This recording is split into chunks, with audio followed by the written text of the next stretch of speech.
Hibiscus is that wonderful, hardy, blooming shrub that many of us in the tropics grew up with. They are found in many gardens, either as individual shrubs or as trimmed hedges. More recently, lots of exciting hybrids such as these have come on the market. So, if you're not familiar with hibiscus or you wish to have more of them in your garden, please keep watching as we're going to show you how you can propagate and care for them in your garden.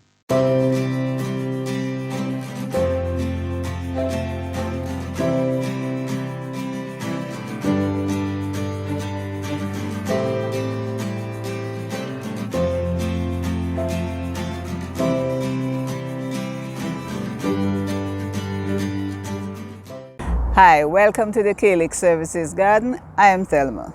This is a tropical garden where we grow a wide range of fruits, vegetables, and ornamentals using eco-friendly inputs, much of which we obtain from our garden.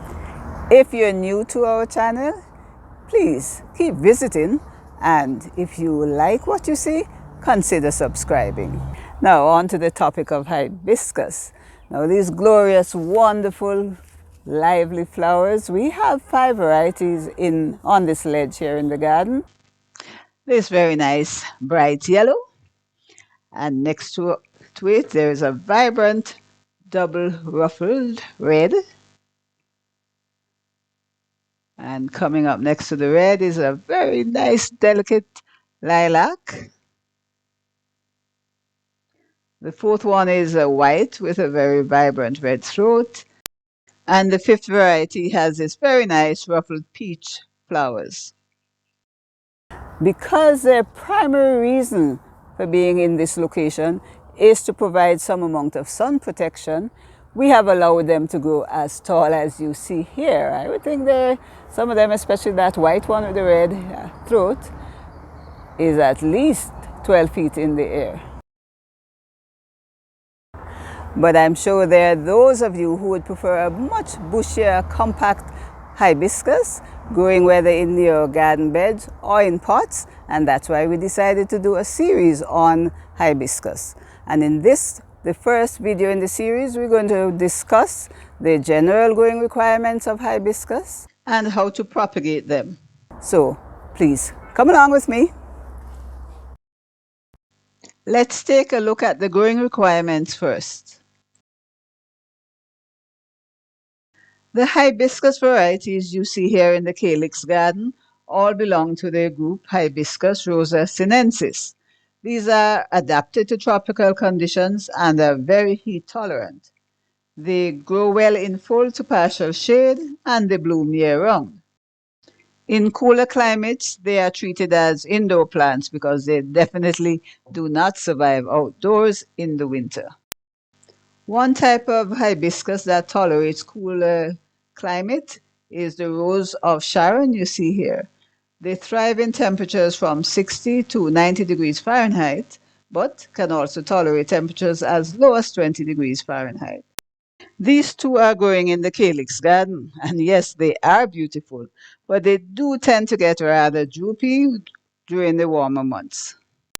Both types of hibiscus grow best in moist, well-drained potting mix or soil with a slightly acidic to neutral pH. Pale leaves, as you see here in some cases, is a sign that the pH of the soil is likely on the alkaline side, that is above pH 7.5. Another important consideration is watering. Hibiscus plants consume a lot of water. Therefore, keep the soil or the potting mix moist but not soggy. Water the plants well when the top 2 or 3 inches of the soil or the potting mix are dry. This brings me to the second part of this video, propagating hibiscus from stem cuttings and from air layering. I'll start with air layering. In air layering, the stem section to be propagated is induced to develop roots while still attached to the mother plant. We did an in-depth video on air layering about 11 months ago, So this is essentially a review, and I encourage you to take a look at the more in-depth video. Here are the materials we use for air layering. First, finely shredded cocoa peat, or as we call it in Jamaica, coir dust. This is saturated with water. Next, a small sharp knife to remove strips of bark from stems, as well as a secateur to cut leaves or small stems that may get in the way of the air layer. And lastly, squares of aluminum foil in varying sizes depending on the size of the stems you're working with. These are about 4 inches by 6 inches. Using the knife, cut away a small ring of bark between 1 to 2 inches long from the stem. Make sure you remove all the bark remnants to completely interrupt the flow of sap from the leaves to the roots. Next, take a small handful of the moistened cocoa peat, squeeze it to remove any excess water, and place it onto the aluminum foil. Carefully wrap this around the entire cut area of the stem, making sure that all the debarked area is covered.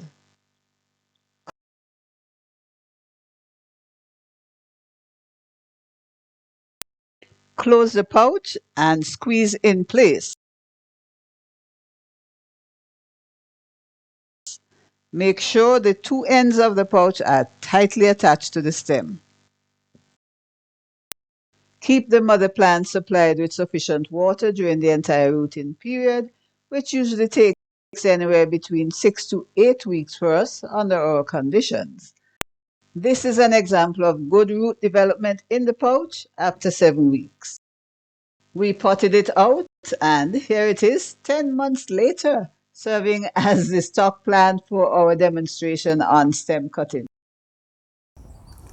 For the taking of the stem cuttings, I'm going to use this hibiscus plant as the stock plant. I'll prune it first, and the trimmings, the cuttings from the pruning is what I'm going to use to propagate.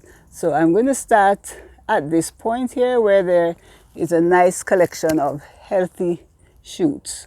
So this is going to give it a bushy appearance. Very active side shoot here, and a live one. So I'm going to make the cut at this node. And I'm doing this in end of June, a little late for expecting optimum emergence of shoots. 2 young ones coming out here. So it's going to get bushier here at the lower level and in this midsection here towards the top. That's the plan, and I think we won't know for another 3 months or so whether or not it comes as expected. This is the overall shape, a taller shape, but if it gets bushy here and you encourage bushiness all the way here, then we're going to have a lovely plant. Each cutting would be between 6 to 8 inches long. And to prepare the cutting, I'm removing all leaves from the lower section. Any leaves that would come in contact with the potting mix will be removed, as well as reducing the amount of leaves at the top. This way we minimize the water loss during transpiration. I'll prepare the remaining cuttings in a like manner and come back to show you how to stick them in the pot.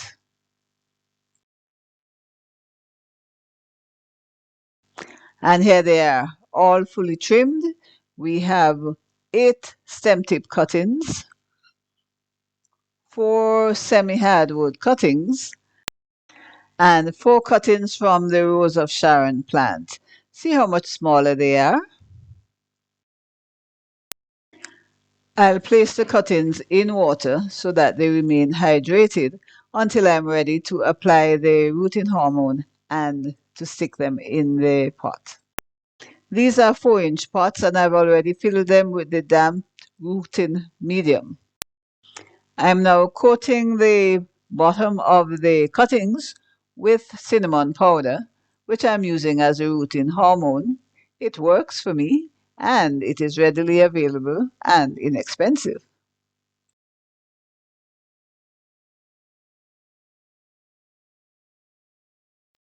Notice that I'm using a dibble stick to make the holes in the pots prior to inserting the cuttings.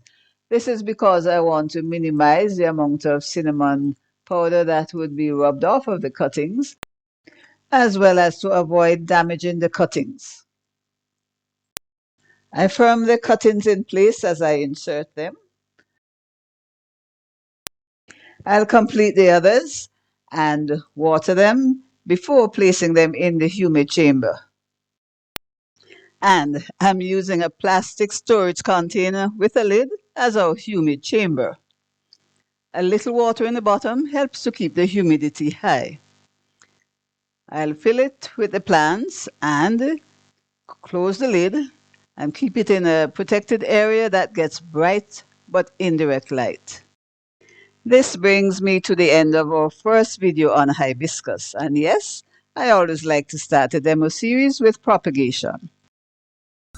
The second video in the series focusing on hibiscus is likely to be in about 2 months' time, at which point we will expect that this one that we've pruned today would start to bush out and show its promise, and this little one also should be ready for transplanting into its final position and should also have a more bushy appearance. If you like this video, please give us a thumbs up and share it with your friends. For more information on propagating a wide range of ornamentals and caring for them, please check our book, Plant Propagation, which is available on Book Fusion as well as on Amazon Kindle. So until the next video, this is Thelma in the Calyx Services Garden saying thanks for watching and bye-bye.